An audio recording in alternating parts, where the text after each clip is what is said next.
우리는 이 성경을 읽으면서 믿음으로 살다간 많은 선진들을 만날 수 있습니다. 그들이 어떻게 살다 갔던가를 살펴보면 우리 신앙생활에도 크게 유익을 주고 받게 되는 것이죠. 믿음의 선진들은 믿음을 따라 살았고 또 믿음으로 죽었기 때문에 가치 있게 여기는 것입니다. 신자들의 삶이라고 하는 것은 믿음의 가치를 세우고 또 믿음의 가치를 따라 살고 믿음을 기준으로 살다가 천국에 가는 그런 과정이다, 도정이다, 이렇게 생각할 수가 있습니다. 오늘은 순교자 아벨을 생각하면서 그 삶을 살펴보고자 합니다. 본래는 이 아벨이라는 말은 큰 의미가 있는 건 아닌데 허무하다, 허공이다, 이런 뜻이 있어요. 공허하다. 그러면 과연 이 아벨이라는 사람이 이 이름처럼 정말 그렇게 허무하고 뜻없이 살다 간 것일까요? 아마 이 이름은 너무나 빨리 사라질 그 이름을 의미했다고도 볼 수가 있습니다. 그러나 우리가 성경을 읽어보면은 그 이름처럼 허무하게 사라져간 이름이 아니고 믿음의 큰 길을 연 조상이었다는 것을 배울 수 있게 됩니다. 먼저 이 아벨은 피 흘림이 없이는 삶도 없구나 하는 진리를 발견한 사람입니다. 이 사람은 예배하다가 형님에게 미움을 받아가지고 시기와 질투와 미움으로 최초 순교자가 된 사람입니다. 세상에는 여러 가지 믿음의 투쟁을 하다가 죽은 사람도 있지만은 이렇게 예배하다가 그 한 가지 이유 때문에 죽은 사람이 그렇게 많지 않아요. 아담과 이브가 부모였던 이 아벨은 하나님의 사랑과 용서의 가죽 옷 이야기를 들었습니다. 전통적으로 이 가죽 옷 때문에 자기들이 은혜를 입었다 하는 진리를 배웠어요. 하나님께서 주셨던 이 자비와 용서의 가죽 옷에서 이 아벨은 예배하는 요소를 배웠다고 볼 수가 있습니다. 피 묻은 옷은 희생을 통해서만 옵니다. 이 가죽 옷은 피 흘림과 생명을 주는 희생 없이는 불가능한 것이죠. 그러니까 이 용서는 핏값을 통해서 죄값을 지불하는 탕감하는 작업입니다. 피를 보고 죄값을 탕감해 주심이 하나님의 사랑과 용서에서 증명되고 나타나는 것입니다. 그래서 이 희생 없이 용서는 가능하지 않아요.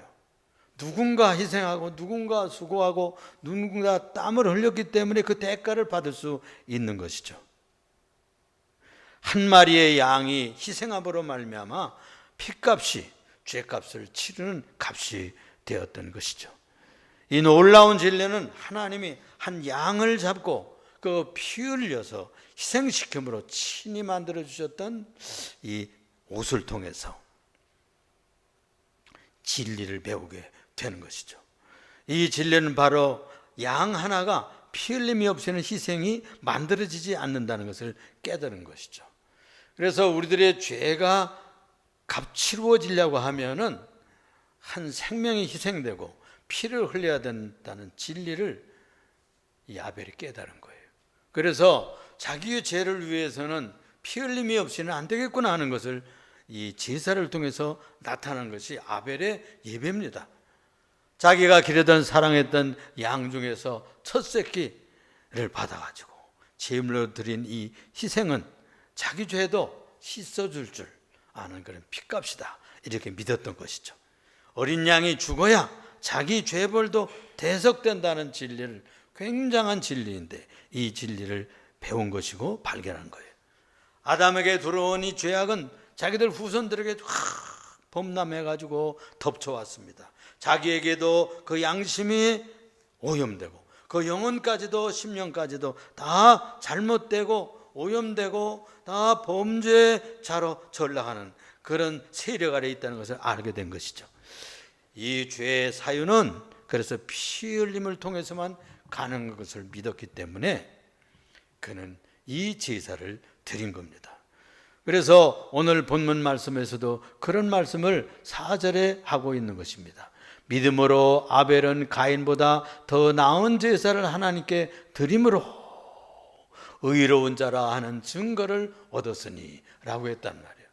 그러니까 다 예배는 뭐 다 같은 것이지 뭐 이렇게 생각하는 것이 아니고, 이 아벨이 드린 예배는 희생했는 예배였다. 자기 죄의 대가를 치르는 예배로 생각을 하고 믿었다는 것입니다. 히브리서 9장 2절에 보면 모든 물건이 피로써 정결케 되나니 피 흘림이 없음즉 사심이 없느니라 하는 말씀을 강조하고 있습니다. 이 말씀은 레위기 17장 11절에서 인용된 말씀인데, 육체의 생명은 피에 있음이라 내가 이 피를 너희에게 주어 단에 뿌려 너희 생명을 위하여 속하게 하였나니, 생명이 피에 있으므로 피가 죄를 속하느니라 라고 했거든요.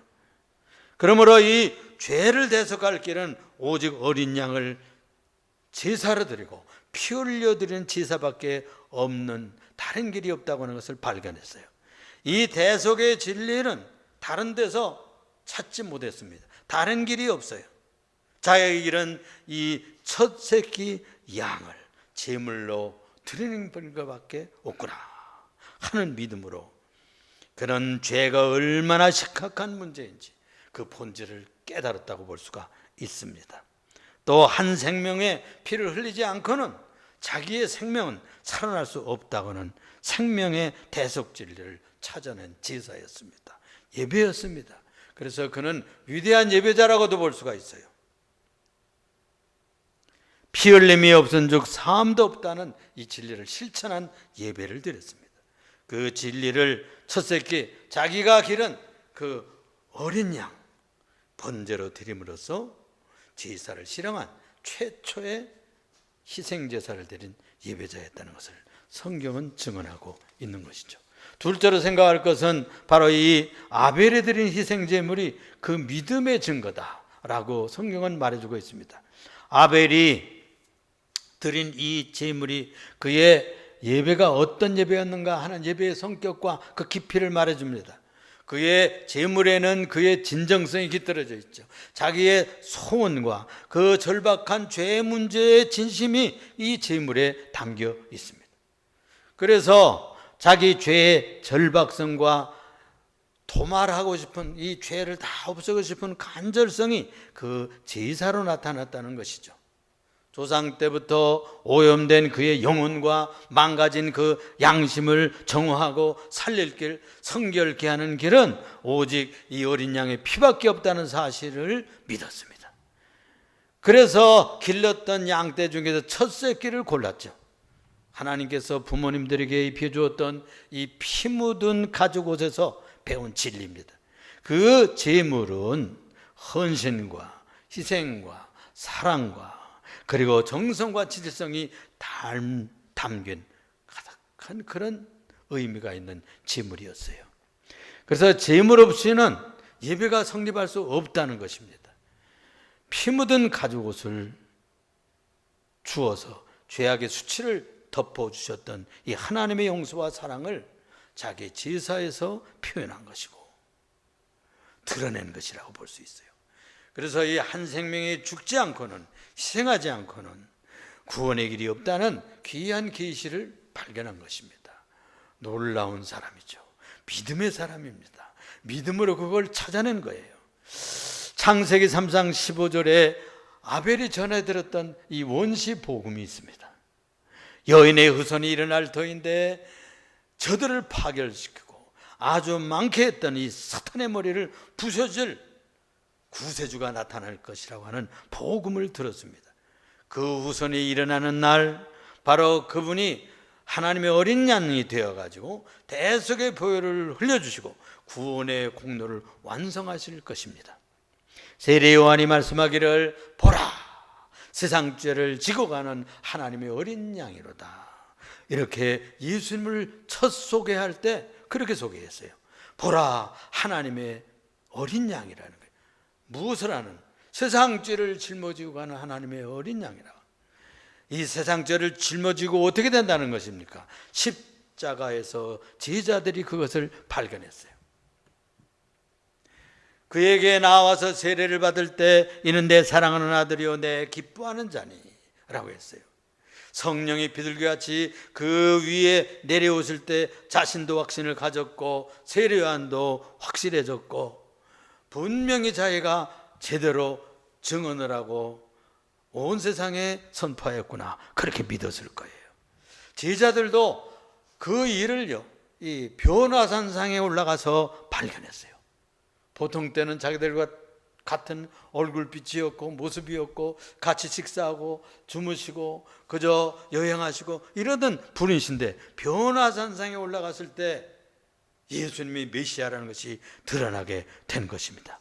옷이 휘어지기를 세상에서 그렇게 세탁해도 휘어질 수 없을 만큼 휘어지고 얼굴은 태양처럼 빛나고 영화로운 하나님의 선지자 엘리야와 그리고 율법의 대표자였던 이 모세가 나타나서 예수님과 회담하는 것을 보고 그의 별세하실 것에 대해서 말씀했다고 누가 복음서는 말해주고 있는 것입니다.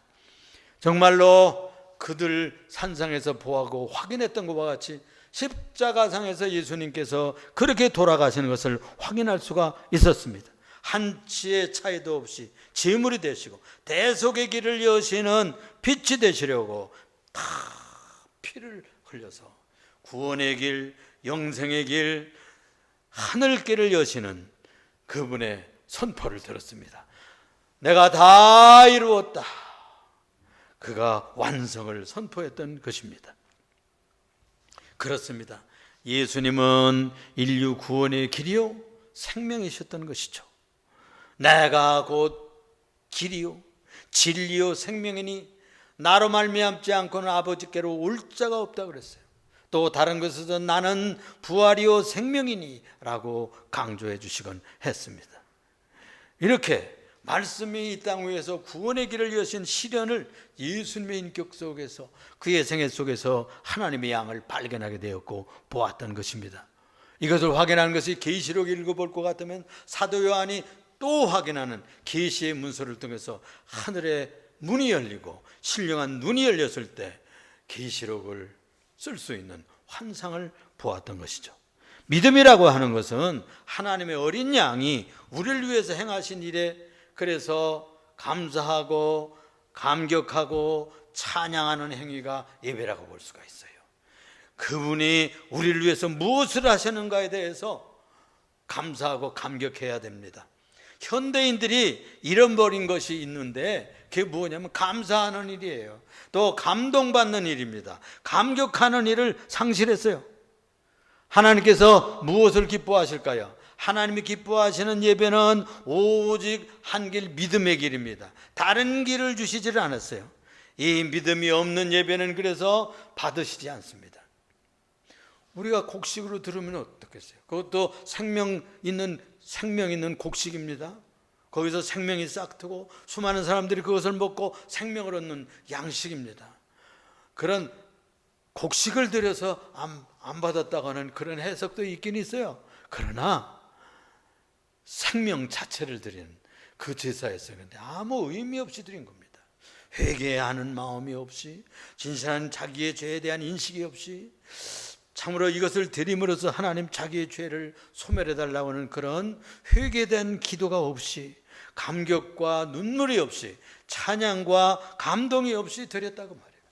주님은 그 예배를 받으시지 않았다고 그랬어요. 우리가 그 다음에 읽어볼 것 같으면 믿음이 없이는 하나님을 기쁘시게 못하나니 그랬어요. 하나님께 나아가는 자는 그가 계신 것과 반드시 자기를 찾는 자들에게는 상 주시는 이심을 믿어야 할지니라.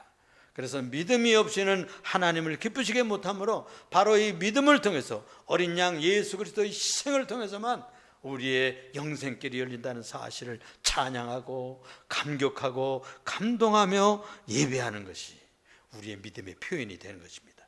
타락한 영혼과 양심을 오염시킨 이 원죄를 구주의 십자가 보혈이 아니고는 아니 되는 것입니다. 어린 양 예수의 피가 속지 않은 제물이 되었다는 사실을 예배 때마다 우리가 확인하고 이 사실을 믿음으로써, 믿음이 없이는 아무리 우리가 형식적인 예배를 드려도 그런 감격도 없고 또 감동도 올 수가 없는 것이죠. 그래서 믿음 없으면 사유도 없다는 거예요. 이것이 구원의 조건입니다. 그러므로 어린 양 예수 없이는 용서도 없고 사유도 없고 이 믿음 없이는 용서가 성립할 수가 없는 것입니다. 그때 아벨이 드린 이 제물에 대해서 하나님이 그 제물에 대해서 증거하셨느니라 그랬어요. 그래서 제물이 얼마나 믿음을 가지고 드리는 제물이 중요한지를 알 수가 있어요.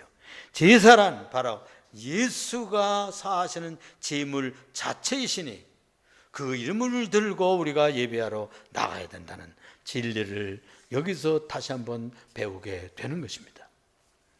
세 번째로, 그래서 아벨은 첫 순교자가 되었던 것입니다. 오늘 본문 말씀 4절에 볼 것 같으면 믿음으로 아벨은 가인보다 더 나은 제사를 하나님께 드림으로 의로운 자라 하시는 증거를 얻었으니 하나님이 그 예물에 대하여 증언하심이라. 예물에 대해서 증언하십니다. 그가 죽었으나 그 믿음으로서 지금도 말하고 있대요. 지금도 믿음으로 그가 외치고 있다는 것입니다. 증언하고 있다는 거예요. 그가 죽었지만, 그 존재는 이 땅에서 사라졌지만 그 피가 땅에 베어서 그 핏소리가 하나님 앞에 울부짖고 증언했다고 성경은 창세기에서 말해주고 있는 것입니다. 이 신앙과 신학 위에서 흠양될 예배를 드렸다고 형되는 그 자가 미움과 증오와 원망의 대상으로 삼고 그를 죽여버렸어요. 그래서 형에게 맞아 죽은 첫 희생자요, 첫 순교자가 되었던 것이죠. 인류의 역사는, 기독교의 역사는 바로 하나님께 예배드리다가 헌신하고 순교하는 역사라고도 볼 수가 있는 것입니다. 지세상의 아들이었던 스게라라는 선지자가 있었는데 그는 예언하다가 성전 마당에서 사단과 거짓 예언자들과 거짓 제사장들과 군중들에게 미움을 받아가지고 돌에 맞아 죽었어요. 예수님이 이 스가랴에 대해서 증언하고 있는 것입니다. 왕 요아스는 스가랴에 붙인 제사장이 세워가지고 왕을 세워줬는데 그 은혜를 망각하고 그를 죽이는데 찬동하게 됩니다.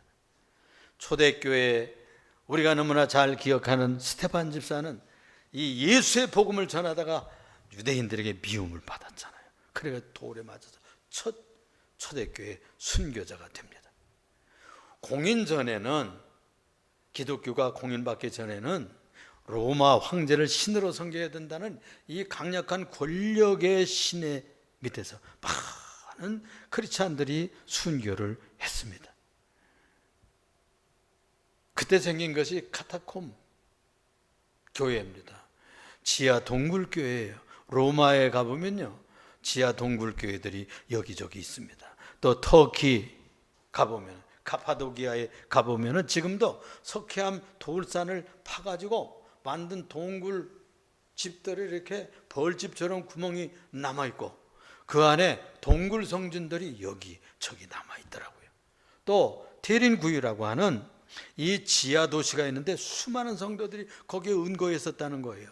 거기 내려가 보면 돌이 황화감인데 그걸 어떻게 봤는지 다 파가지고 그 지하 아래다가 동굴 예배당을 지어놓았더라고요. 한국 대학생 선교에 장설했던 이 김윤근 목사 아시죠? 이번이 6.25 때 좌익들에게 신자란 이유로 아내와 함께 잡혀가 가지고 취조를 받다가 돌로 처형이 됐다는 거예요. 나중에 부수시 깨보니까 피가 철철 흐르는데 아내는 이미 돌에 맞아서 죽었다는 겁니다. 순교한 것이죠. 자기도 죽을 것인데 하나님께서 부활시켰다고 그는 믿고 있습니다. 그 후에 그는 미국에 와서 공부하고 대학생 선교의 지도자였던 목사님을 만나가지고 한국 대학생 선교를 위해서 평생 동안 헌신했던 그분이, 여러분들 아시죠? 그 가슴 속에는 나는 산순교자다 그런 마음이 있었던 것 같아요. 얼마나 그분의 설교를 지금도 들어보면 아주 피가 섞이고 땀이 섞이고 눈물이 엉겨있는 그런 설교를 하고 있어서 젊은이들 가슴을 흔들어 놓았어요. 외정 때에 신사참배를 거부하다가 산정현 교회에서 잡혀 들어갔던 이 주기철 목사님 여러분 잘 알죠? 일사각오라는 설교를 마지막으로 투옥됐어요. 가천 고문당하고 고통당하고 옥중에서 순교를 했어요. 조금만 지나가면 해방이 돼서 살아나올 수 있었는데 순교해버리고 말았습니다. 여러분들이 잘 기억하는 문준경 이 전도사는요, 전남 신안군의 섬지방 태생입니다.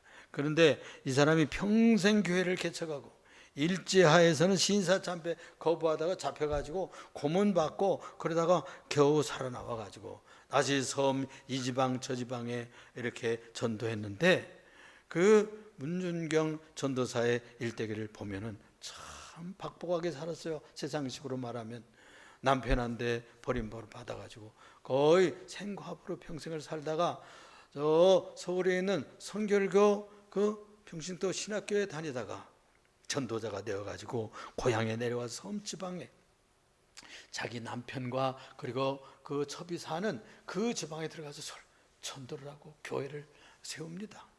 그래서 그게 증도교회, 또 대초리교회, 뭐 진리교회 이런 교회들을 세웠어요. 그래서 그 지방에서는 거기서 많은 제자들이 나왔죠. 6.25 때 되었는데 이성봉 목사님이 그 6.25가 터지고 공산당들이 들어오니까 섬지방에 자기 교인들을 보호하러 들어간다고 하는 이것을 자꾸 이성봉 목사님이 말렸다는 거예요. 그런데 말렸어도 내가 내 양떼들하고 같이 있어야지 그러면서 들어갔다는 거예요. 그래가지고 잡혔어요. 잡혀가지고서는 가정 고문을 당하고 핍박을 당하고 그러면서 목포의 그 인민위회 앞에 서가지고 이런 지탄을 받았다고 그래요. 예수쟁이의 씨암탉이라고. 많은 알을 까서 이렇게 예수 믿게 만드는 아주 씨암탉이라고. 그러면서 죽였다가 총살시켰다고 그럽니다. 이렇게 해서 그는 순교했어요. 그래서 이 기독교의 역사라고 하는 것은 땀을 흘리고 눈물을 흘리고 자기의 청춘을 바치고 인생을 드리고 시간을 드리고 재물을 드리고 나중에는 자기의 목숨과 피를 흘리는 그런 역사라고 볼 수가 있어요. 우리 주 예수 그리스도께서 앞서 그 길을 가셨기 때문에 우리가 그 뒤를 쫓아가는 것이죠. 그래서 내 뒤를 쫓아오고자 하는 자는 자기 십자가를 지고 날마다 나를 쫓을 것이니라 라고 했습니다. 우리의 길은 나를 죽이는 길이에요. 순교하는 길입니다. 바울 사도도 말하기를 그렇게 말하고 있어요. 나는 날마다 죽는다 그랬어요. 혈과 육을 십자가에 못 박으면서 죽는 희생제사로 생각을 한 것이죠. 순교의 예배로 생각하게 된 것입니다. 그렇습니다. 그리스도의 대속의 피 위에 성도들의 순교의 피를 뿌려서 이 기독교의 역사는 지금도 지속되고 있습니다. 우리 성도들은 피는 뿌리지 못해도 땀을 뿌리고 또 생명은 다 드리지 못해도 시간을 드릴 수가 있지 않겠습니까? 또 우리들의 노력과 또 수고의 재물도 드릴 수가 있는 것이죠. 이렇게 해서 첫 새끼 첫 양을 드리던 이 아벨의 제사처럼 자기의 죄를 위해서 우리 주 예수 그리스도를 제물 삼아서 제사를 드리고 예배를 드리는 마음으로 나아가는 예배자들이 되기를 부탁합니다.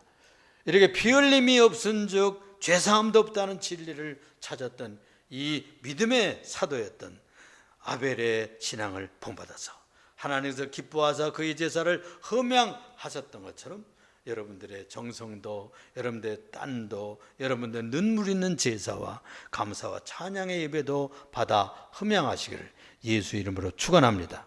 그래서 이 아벨은 예배하다가 혀에게 돌로 맞아 죽은 첫 순교자가 됐습니다. 오늘도 또 우리 남은 생에도 우리들의 시간을 죽이고 여러분들의 재물을 던지고 여러분들의 삶을 던져서 주님이 기뻐하시는 삶의 순교자가 되시기를 예수 이름으로 부탁을 드립니다. 기도하겠습니다. 사랑이 많으시고 은혜가 풍성하시며 우리의 제전자가 되시는 여호와 만군의 하나님 아버지, 아벨은 인류 시초의 순교자가 되었습니다. 예배드리다가 이렇게 순교에 싸우니 우리도 이 정신이 무엇인지를 배웠습니다. 예수 그리스도의 피 뿌리는 옷이 아니고는 우리의 죄가 가리워지지를 않사옵고 주님의 피가 아니고는 우리의 죄는 소멸하지 않사오니 우리가 우리의 피가 아니라 예수의 피를 가지고 오늘도 나와 경배하오니 우리 예배를 받아 허명하시고 우리의 예배를 받아 기뻐 응답하여 주시옵소서. 또 가정에서 예배드리는 자들의 모든 가정 위에 성령으로 임하사 저들의 예배를 받아 흠양하여 주옵소서. 우리 구주 예수 그리스도 이름으로 기도드리옵나이다. 아멘.